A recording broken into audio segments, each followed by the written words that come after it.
Bat Hashem le Zohar de ce matin, Amar Rabbi Leilou Ishmat, Meir El Keslasi Bar Masodi. Amar Rabbi Yehuda.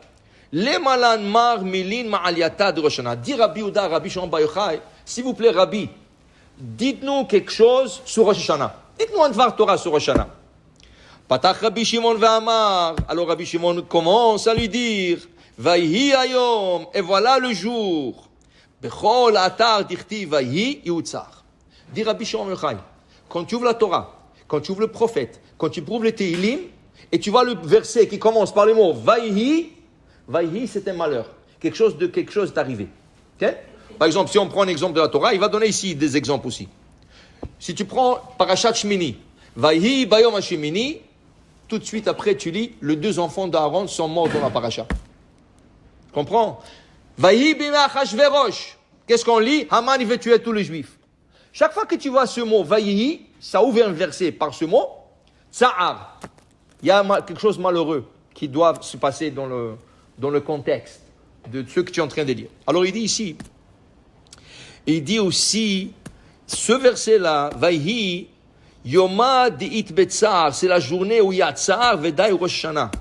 Rosh Hashanah It Bedina Kashia. Rosh Hashanah, c'est un jour de rigueur dure. C'est le jour à quand je juge le monde. Il y a une malconception chez les gens. Les gens, ils ont peur de Kippour plus que Rosh Hashanah. Mais c'est pas vrai. C'est Rosh Hashanah qu'il faut avoir peur plus que Kippour. Rosh Hashanah, c'est Yom Hadin. C'est le jour du jugement, quand je te juge. Kippour, c'est le jour du grand pardon. Que tu demandes pardon à Hachem. Hachem, il a déjà signé. Tout ce que Hachem veut te faire pour l'année prochaine, tout ce que Hachem planifie pour toi pour l'année prochaine, a été déjà signé Rosh Hashanah. Maintenant, toi, tu essaies de changer le décret. Alors, tu demandes pardon, tu alles à la synagogue, tu ne manges pas, tu pleures. Alors, tout ça, c'est pour changer un décret. Mais le décret, ou quand est-ce qu'il faut pleurer? Au moment que le décret est signé. Et ça, c'est Rosh Hashanah. C'est Rosh Hashanah qui va avoir peur, pas Rosh Kippour. Oui, Kippour, on a peur aussi, Kippour, parce que est-ce qu'on va changer, on ne va pas. Mais Rosh Hashanah, c'est Yom Hadin, le jour du jugement. Alors, il dit ici, Rabbi Shimon Yochai, Dina Kasha, la rigueur du jugement, c'est Rosh Hashanah. Et c'est pour ça que c'est écrit Vayhi. Et il dit ici, je vais te montrer un autre exemple, c'est écrit Vayhi Ayom, Vayavor Elisha el Shunem. Et voilà le jour, Vayhi, ça commence par Vayhi, et Elisha, le prophète Elisha, qui était l'élève d'Eliyahu Navi, est passé dans une ville qui s'appelait Shunem. Et qu'est-ce qui est arrivé à Shunem? Il y a une femme qui l'a accueilli là-bas. Et cette femme, elle lui a donné une maison, ça veut dire sa maison, sa propre maison. Elle avait un studio, elle n'avait pas une maison. Elle et son mari, un petit studio. Ils l'ont divisé en deux pour lui donner la moitié. Imaginez-vous, ils n'ont rien, ils lui ont donné la moitié. Ils lui ont donné une chaise, une table, ils lui ont dit, ici ta maison. Alors, Vaï Hayom, Vayavo et Shunem, elle est venue Shunem, il lui dit à la femme, Aïm yeshlach ledaber el amelech, est-ce que tu veux passer un message au roi? Moi, je connais très bien le roi. Lui, c'est un prophète. Il est très proche du roi d'Israël. Je suis très proche du roi d'Israël. Est-ce que tu veux passer un message au roi d'Israël? Je peux passer le message. Il dit non. Betor ami anochi yoshevet. Je suis assis parmi mon peuple. Vient la Gemara et nous explique. Quand il lui a dit, je passe le message au roi, à qui il faisait référence? Pas au roi d'Israël. Il faisait référence au roi des rois, à Kadosh Baruch Hu. Est-ce que tu as un message pour Hachem? Je peux passer ton message. Si tu as quelque chose à dire à Hachem, je peux passer ton message à Hachem. Tu veux? Il dit non. Je ne veux pas passer un message à Hachem. Betoch ami, moi je m'assois dans mon peuple. Ça veut dire parmi tout le monde. Pourquoi? Il dit pourquoi je vais être distingué? Quand tu es distingué, là on te juge plus.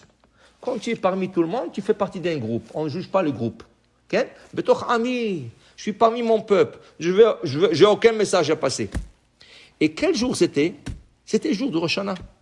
Et il lui a dit, est-ce que aujourd'hui c'est Rosh Hashanah, Vayhi, aujourd'hui c'est Rosh Hashanah, est-ce que tu veux je passe un message à Hachem? Tu as quelque chose pour la nouvelle année, tu as quelque chose de nouveau à demander à Hachem? Il dit non, j'ai rien à demander. Alvaï qu'elle sort quitte dans son jugement.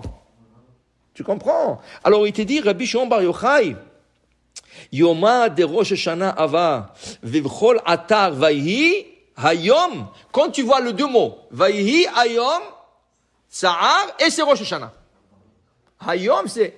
Pourquoi? Qu'est-ce qu'on dit dans la prière de Rosh Hashanah?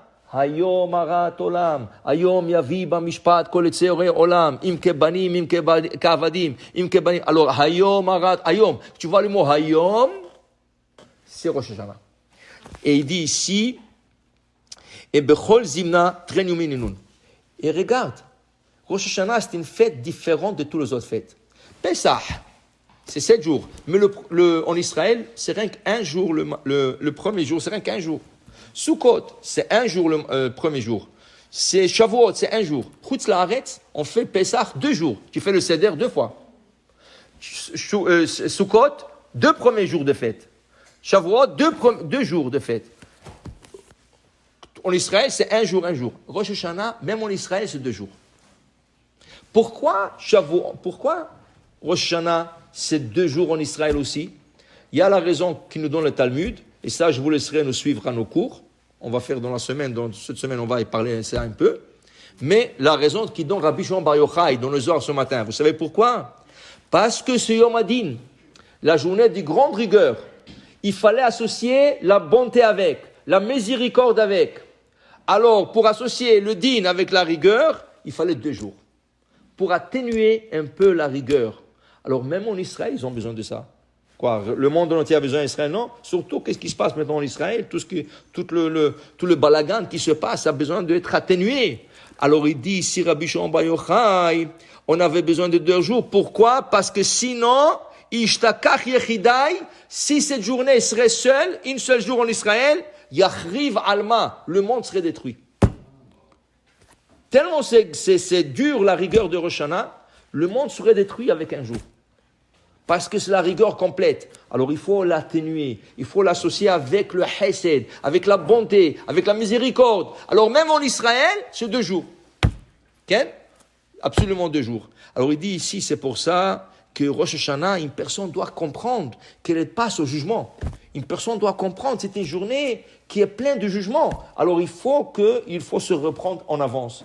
Il faut écouter le shofar parce que le shofar atténue. Le shofar, il enlève le dinim. Il enlève la rigueur. Toute cette semaine, le joueur, il va parler du shofar. Il va parler le symbolisme du shofar. Qu'est-ce que le shofar symbolise? Mais pour vous dire que Rosh Hashanah, c'est une journée qu'il faut atténuer, il faut l'associer avec la miséricorde. Baruch Adonai la'olam. Amen ve amen.